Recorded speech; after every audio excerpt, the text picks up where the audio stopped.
I'm here with Nate Franz, who is the Assistant Superintendent for Teaching and Learning for the Syracuse City School District. Hi, Nate. Hello, how are you doing, Michael? I'm spectacular. How are you? Good. All right, so we're here today to talk about what you've done and what the Syracuse City School District has done around culturally responsive education, particularly in the realm of curriculum. And I think I'm just going to let you take it from there, and then I'll ask you questions as you go. Absolutely, great, thank you. Well, I appreciate the opportunity. This is some work that Syracuse has been really proud of. We know that we still have a lot of work left to do, but like many journeys, this first step has been quite a doozy, and we're excited to share some of the lessons that we've learned and some of the results from our work. I'm going to primarily use a PowerPoint that we shared with our Board of Education after we completed a curriculum policy and practices audit that goes through a lot of the higher level stuff, and happy to dig in when necessary as you see fit. So I kind of want to start with a little bit of the history and the perspective of of SCSD's relationship with CRE. A few years ago, we were agreed to an assurance of discontinuance with the Attorney General for some disproportionality issues, both in special education and with suspension rates. So we have, one of the outcomes of that assurance of discontinuance was to make sure that our staff has been trained on culturally responsive education. And sort of since that mandate that came down from the Attorney General, our district has really embraced the philosophy, and so much so that out of choice has our superintendent included it within our strategic plan, building our future. And since we have had this sort of top-down, there's also been a great bottom-up approach that the philosophy, the ideas have resonated with many of the grassroots educators within our system. So it has sort of taken on a life of its own beyond just what we were forced to do and complied to do with the state. These are the different 5 priorities that we have within our strategic plan. As you see here, number 2 is to implement culturally responsive practices.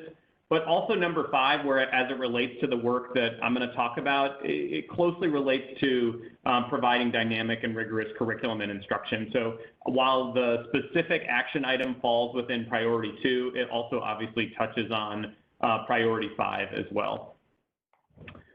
Within our strategic plan, we had some very clear action steps. So we needed to complete a curriculum policy and practices audit for cultural relevance and implement corrective actions within this school year.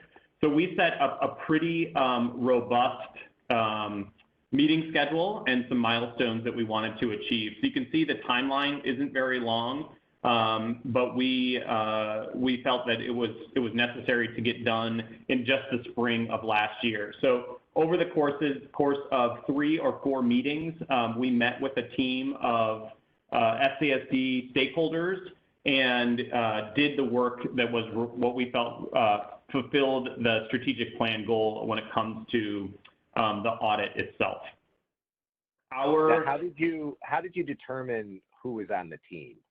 Well, and we'll get into the tool a little bit later, but it was very important based on the tool because it often measures stakeholder perception. It's not a scientific survey per se. We wanted to make sure that we had an incredibly diverse group of individuals, both by role, position, race, and gender, as much as we possibly could get a good mix of individuals. So we ended up with 12 central office administrators. Some folks were involved in content, some folks were involved in supervision of schools, so just a mix of administrators from central office. We also identified 12 building leaders, both principals or vice principals, and we asked them to recruit a team from their school. So they needed to select up to 3 teachers, a teaching assistant or support staff, and as many parents as they could also come. So we ended up with a team of about 60 individuals that I think were really were committed to the work and ready and excited to learn and put in some time to try to make sure that we were becoming a more culturally responsive district. I'm going to skip down to make sure that we share our sort of perspective on what culturally responsive education is and those sort of working definitions that we have used here in Syracuse. So when we think about CRE, we think about it as the combination of so many of the different levers that create the student experience at school. So we're talking about, as you see on the screen, a combination of teaching, pedagogy, curriculum, attitudes, instructional materials that center students' culture, identities, and context throughout the educational system. And what we really wanted to start doing is making sure that we leverage those as strengths. So whatever the student's culture was, we wanted to make sure that that was a strength, that we use their schema, we use their worldviews in order to help as an entry point into learning the standards that we're hoping to them and be able to be successful in tests and all the rest of those things. To sum it up and make it pretty simple, we found that this was kind of a helpful slide. We really want to validate students' experiences and values so that they are seen within the curriculum that we have in front of them. We also know that we have to do some disruption, that certain types of students, particularly white middle-class students, end up being very successful in our system and many other groups don't. So we have to disrupt whatever that power dynamic is that is going to continually privilege one group over another. And lastly, we just want to make sure that we empower students, that we are intentionally embedding experiences that build their agency and so that they can see themselves, like in that picture, as superheroes and go about changing things that we were unable to change as we go. When we worked both with our board and with our stakeholders, we wanted to make sure that we also provided a why. And part of that why is just that CRE works. It has a positive impact on students. And that it provides them with some language and some vocabulary so that they can critique and disrupt some of the outcomes and the institutional racism that we have seen locally and nationally as we go. It also sort of just affects the student's experience overall with school. So not only does it have some academic outcomes that we've seen promise in and some of the research has, but also it has provided a better overall experience when it comes to grades, to engagement, to how students are seeing themselves as well. So we were excited to share that with folks, and it really did resonate when we sort of start with that, why are we doing this as we move forward. Also, we want to make sure that we have a common definition of curriculum. So when we talk about curriculum, we're talking about the whole package here. The goals, the standards, the units, the lessons, the assignment, any videos that may be presented to schools, to students, all of those things that are kind of student-facing, as well as some of the teacher manuals as it would go from there. And the logic model is kind of that all of these different things that students interact with are going to influence how students see the world, and it's going to contribute to whatever their natural ability to sort of understand and normalize certain things, that it's going to contribute to whatever their bias is going to be. So if they're seeing images or groups of people portrayed in a certain way or not portrayed in a certain way, that's going to contribute to how they are saw and how they're seen. So that's kind of the why we're doing it, where it sits within in the curriculum as it comes. And so now kind of shifting into thinking about the scorecard itself and the tool that we used and are going to continue to use here in Syracuse. And this is where I have to give a big shout out to the Steinhardt School and the Technical Assistance Center for Disproportionality. We were able to work over during our assurance of discontinuance with them, and they have been instrumental in guiding us and being a continual sort of North Star as we would move forward. So Dr. Maria Hernandez, shout out to her and the other folks from TAC-D and that Metro Center who have developed this scorecard and then also helped us really shape and understand and examine our own practices. So this is available online. We didn't make this tool up. It's free and out there. And again, a shout out to NYU. So the scorecard itself is sort of broken down into two major pieces, or the two major pieces that we use, one about representation and one about social justice. When you take a look at the representation, you're looking at literally a tally of all the different characters and authors that students are going to be seeing. Also taking a look at the diversity of those characters and how they are being portrayed in the curriculum. The social justice section has more to do with, if we go back to that original, our little piece, has more to do with that disruption and that empowering component that we talked about. So that has to do with the different perspectives, connecting learning to real life action, and the decolonization and power and privilege and all those different dynamics fall within that social justice section as it were there. What we chose to do when it comes to the scope of the audit was take a look at one unit, the first unit from our curriculum, our ELA curriculum specifically, from grades K through 8. And we picked that just because we thought that was a good right size to start with. It would give us a snapshot vertically over where we were. And the card itself, without modification, has to do with ELA specific text. And so we started there just so that we got used to that tool, and so that we weren't having to do much modification in the start. That's something that we want to continue to do and look forward when we keep moving down this journey to become a more culturally responsive district. So this gives you just a sense. We collected the text set. This is, I believe, a third grade text set. So we have got some poems, some books, some short stories that students would be engaging with during the first unit of the third grade ELA class. And what we did was we asked stakeholders, and so each sort of stakeholder group was divided up. So a third grade team took a look at those, read through the books, and actually just counted up in a tally the diversity of the characters, both their race and also how they were identifying from a gender perspective. They did the same thing with the authors. So we wanted to see, again, who's actually telling these stories while they might be presenting students or characters of one race. They may be, the authors themselves may be a different race. And that was something that we really wanted to explore, and we're excited to be pushed in this direction by the tool. The diversity of characters and accurate portrayals. This is a screenshot of what was done during this time. And so the group themselves, after reading all the different texts, read a statement. And so the first statement up there is the curriculum features virtually diverse characters, and the characters of colors do not look alike. And what would happen would be that each of the members of the group would sit and they would think about it, and they would say on a scale whether they were very satisfied, satisfied, unclear, or not satisfied with whether or not that statement was actually brought to life. And then each of how we chose to score that was that every single person, regardless, you didn't have to come to consensus.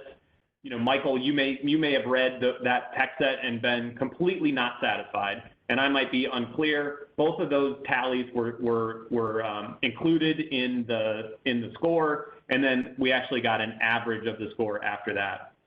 One thing I want to point out, which we had great discussion with locally, was the way that the rubric is set up. So very satisfied was sort of a +2, satisfied was a +1. If it was unclear, it actually was a -1. So the neutral point was not one that was 0, it was actually negative, which was important for us to think about and to have great conversations as to why that was the case.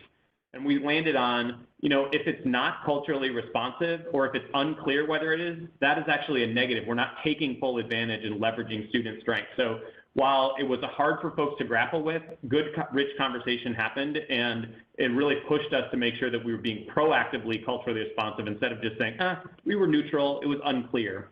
So that was one piece I wanted to make sure we pointed out as I go through this overview. Same with the social justice orientations, conversations around the statement. Every vote was counted, and then they received an average after that. The tool itself provides sort of the perception, some definitions around perception. So again, it is just capturing people who are passionate about this, not necessarily a scientific component, but does provide some scoring guidelines from there. Once the scores were completed, you then sort of put them through a calculation. So you get an average score, you would find the sum, and that would give you a total representation score. That total representation score then is brought over to sort of a different calculation tool in which you're provided some bands.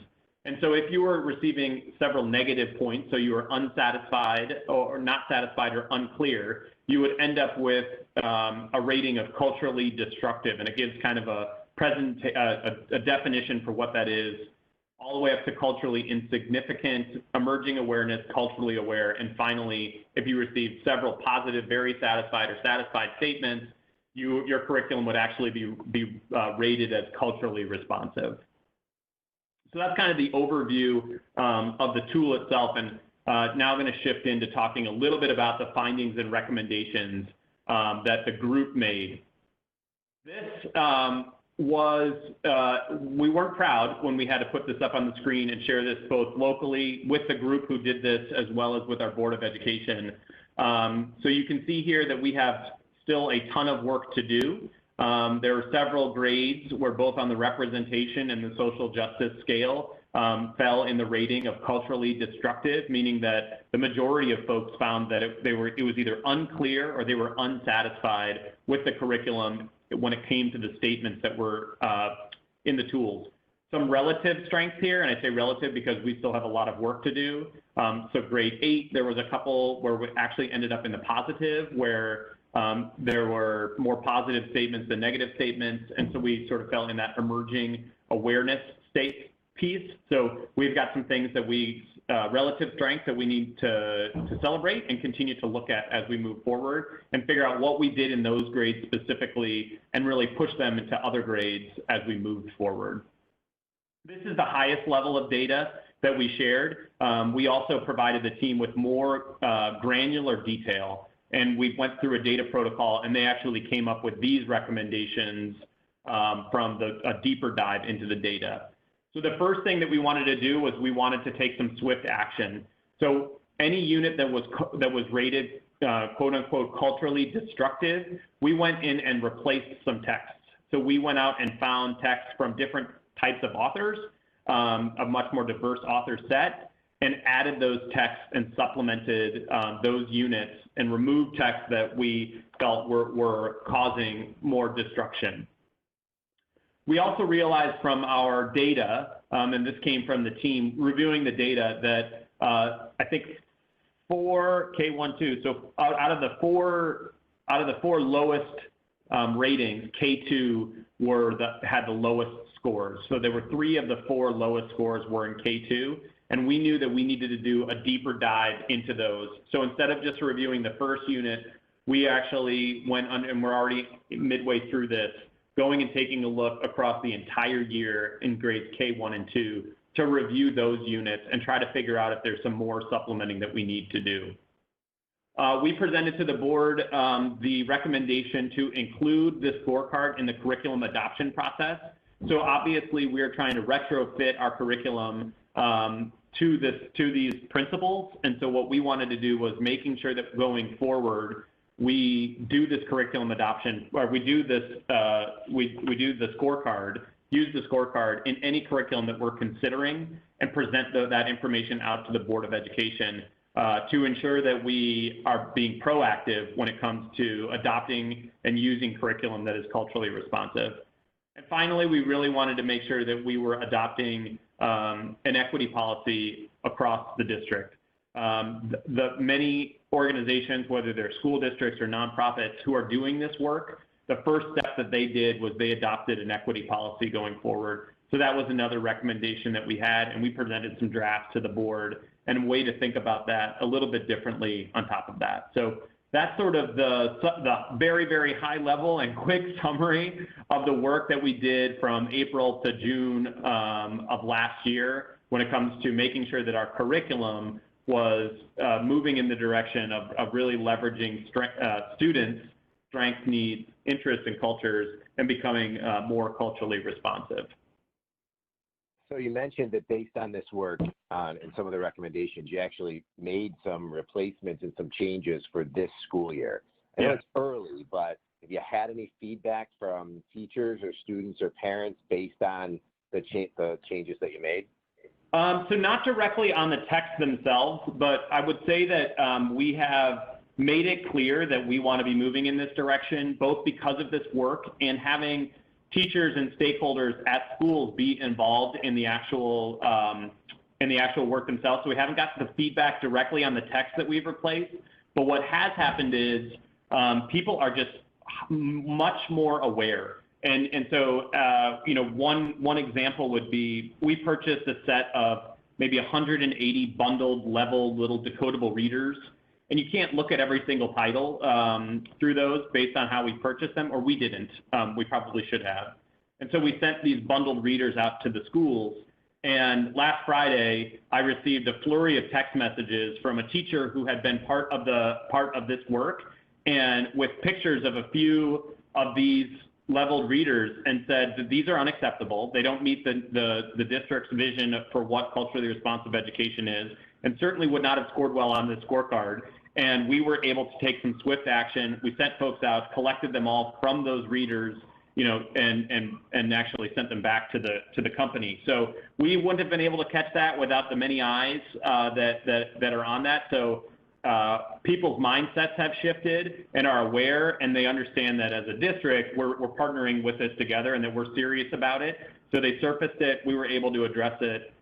So we've got an ongoing audit happening because of the amount of people who were included in the audit itself.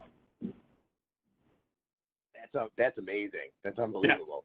Yeah. So as you think about going through this process, what were some of the biggest surprises that emerged for you as you kind of led folks through it? And this is probably only a surprise because I'm a white male, but you know, when I presented this slide here to folks who didn't necessarily look like me, they were like, yeah, obviously, we've been trying to tell you this for a very long time. They were not surprised by it. They were happy that we were going to do something about it, but they were not surprised. And that level of sort of just the general, and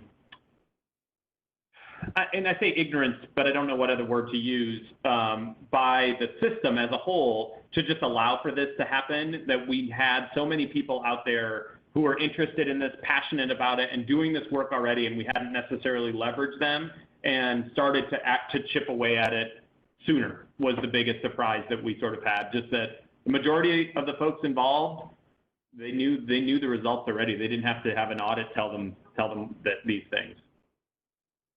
And I think about your system, which is pretty diverse. I mean, you're one of the big four upstate, yeah. And you had mentioned when we talked before that it was a bit of a challenge to amass that diverse group of people to actually look at the materials and go through the audit. Any advice you would have for people who are going to embark on this process and maybe in a district or a region without a ton of diversity? How are they going to do this work?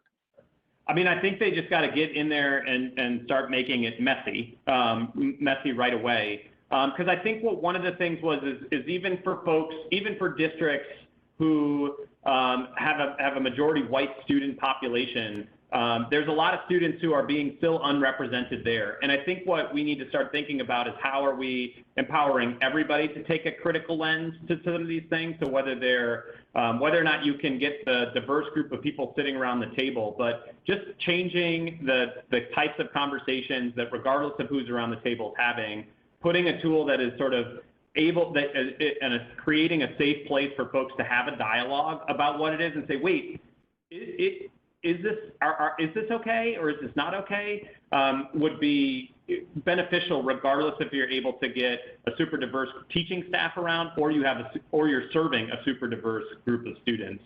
Because you know, folks that may be serving more white students, the white kids need this just as much because they need to understand and be able to critique issues when they see it, both in school settings and also as they exit school and head out into the world. So your next steps in this process for this year and beyond, what are they?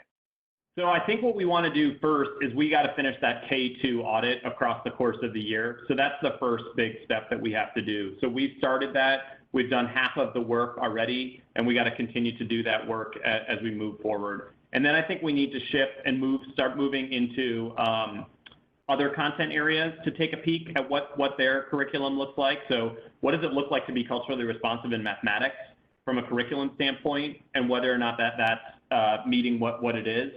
And then when you actually dig into some of the, and this is probably more of a longer term, when you dig into some of the social justice statements, they have a lot of really good guidance as far as where we could go in the future. So identifying some ways in which students can take some action in meaningful ways, not only in their schools or in their classrooms, but maybe in their communities as well, and making sure that those moments and those pieces are memorialized within the curriculum, and that it's an expectation that students are taking action in their schools and in their communities.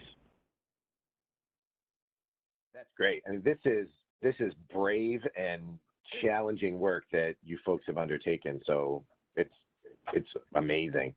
Is it okay if I post these slides along with the interview so that people can see them? Absolutely. These slides were publicly shared at our board meeting, so they're definitely things to be shared. And also, if folks want to reach out, we have other information. And I think the biggest resource that we can be is just around some of the logistics stuff. And we've talked about this too, Michael, is that we've got the emails, the invitations, the PowerPoint presentations that we've used. We have like an Excel file that helps score, takes all the sort of handwritten rubrics and turns them into pretty pivot tables and things like that. We have all that completed and don't want that to be a barrier for folks who may feel like they want to start doing this work. We can make that as easy as possible for them to join in on that journey, because again, the more we're doing it, the better, because then we can, as a community of school leaders, help maybe publishers and other folks making curriculum be able to make better decisions as they move forward too. Nate, I really appreciate your time, and maybe we can check in towards the end of this school year to see how it ended up with the K2 audit, and then talk even more about your next steps moving forward. It would be our pleasure. Thank you so much for the opportunity. I want to make sure I also thank our superintendent, Superintendent Alisea, again, with putting this in the strategic plan, has also made the work. We made sure that it happened. It wasn't just a passion project for folks. It was something that we had to do. And people really appreciated that as well. Perfect. Thank you. No problem.